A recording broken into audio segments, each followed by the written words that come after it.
Damai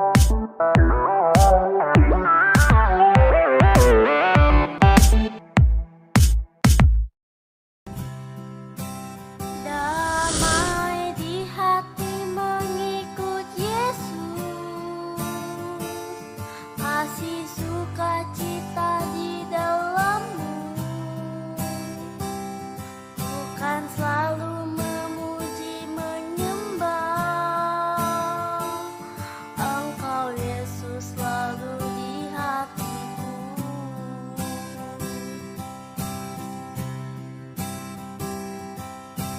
Di tengah badai hidupku, ku cari tempat berlabuh. Di hati yang penuh luka, kasih Yesus menghiburku. Damai di hati mengikut Yesus, kasih sukacita di dalammu, bukan selalu memuji menyembah, Engkau Yesus selalu di hatiku.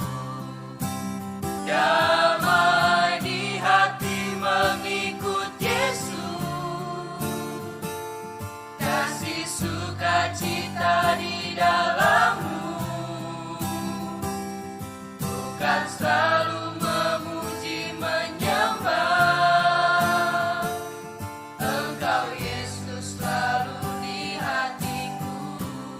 Shalom saudara, selamat pagi. Bagaimana kabarnya pada pagi hari ini? Semuanya sehat bukan? Mari kita bersyukur untuk menerima firman di pagi yang indah ini. Ucapan syukur tak terhingga kami naikkan kepadamu Tuhan Yesus. Sebab semalaman kami boleh istirahat dengan baik, dan pagi ini pula kami boleh bangun dalam keadaan tubuh yang sehat. Itu sebabnya kami rindu Engkau berkenan berfirman lewat renungan di pagi hari ini. Dalam nama Tuhan Yesus, haleluya, amin. Tema renungan pagi ini yaitu kendalikan diri sendiri. Rut 1 ayat 6 berkata demikian. Kemudian ia berkemas bersama kedua menantunya dan pulang dari daerah Moab. Sebab di daerah Moab ia mendengar bahwa Tuhan telah memperhatikan umatnya dan memberi mereka makanan. Nah saudara, siap atau tidak siap? Harus siap. Itulah sikap hidup yang harus dibangun dalam kehidupan kita. Sebab hidup layaknya sebuah misteri yang dapat memberikan berbagai kejutan. Segala sesuatu dapat terjadi, baik yang direncanakan maupun tidak. Oleh karenanya, kita diajak untuk dapat selalu siap menghadapi sekalipun dengan terpaksa karena ketidaksiapan. Nah saudara, beratnya hidup dijalani oleh Naomi. Ia dan suaminya yang bernama Elimelech memutuskan yaitu mengungsi atau pindah ke Moab dengan harapan untuk menyambung hidup karena terjadi bencana kelaparan di negeri Israel. Namun, kepindahan yang semula direncanakan untuk menyambung hidup justru malah kebalikannya. Apa sebabnya? Karena di negeri Moab itu suaminya yang bernama Elimelech meninggal dunia. Lalu dua anaknya, sudah anaknya ini menikah dengan orang Moab. Yang satu namanya Mahlon dan Kelion, dua-duanya meninggal dunia. Jadi kita melihat bapak dan dua anaknya meninggal dunia di negeri pengungsian. Mereka harapkan, di negeri itu mereka menyambung hidup, ternyata malah kebalikannya. Itu sebabnya sekarang Naomi bersama dua menantunya perempuan, 3 janda di dalam sebuah rumah. Itu namanya suatu kepahitan yang tak terhingga.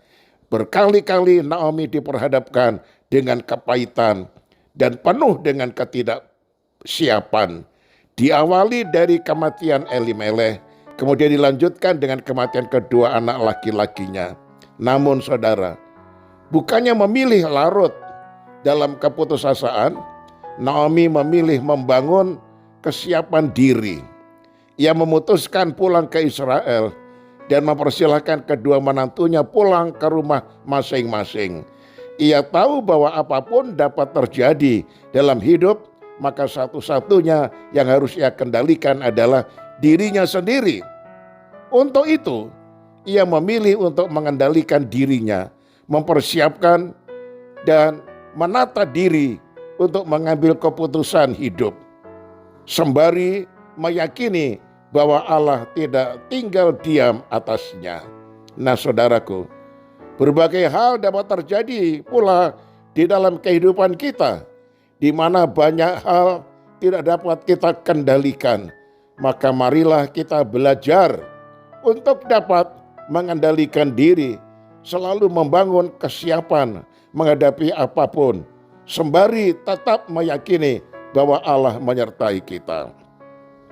Kedua menantunya dipersilahkan masing-masing pulang ke kampung halaman, ke rumah orang tuanya.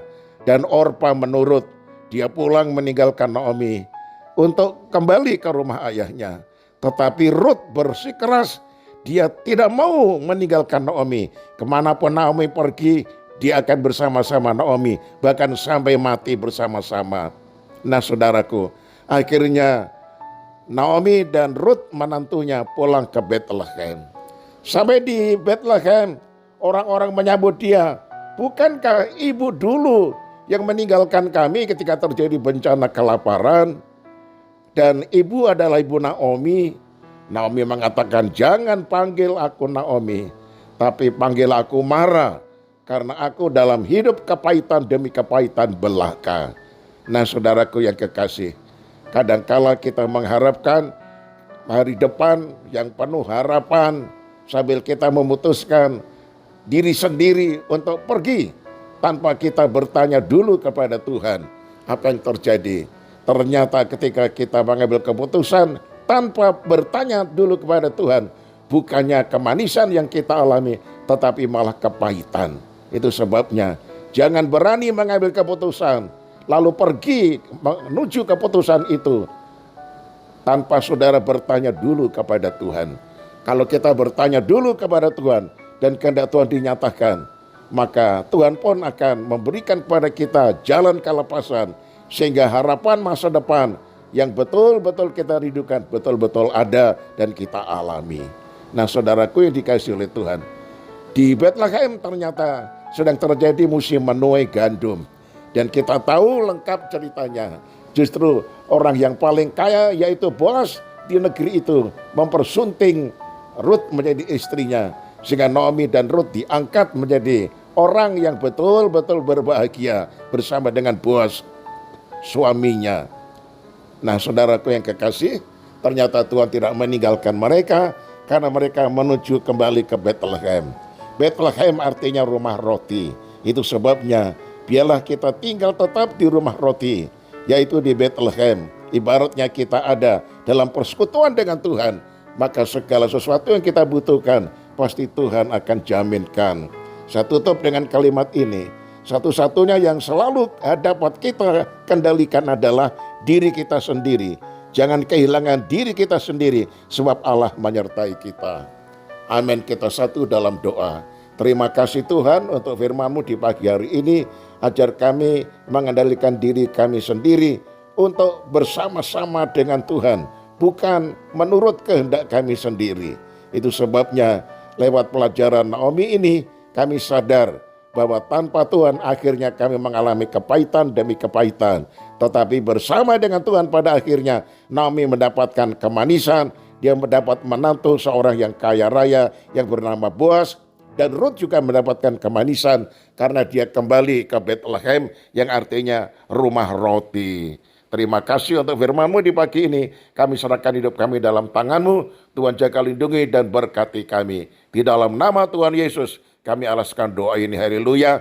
Amin. Shalom saudaraku. Sampai berjumpa esok hari dan tetap semangat. Shalom.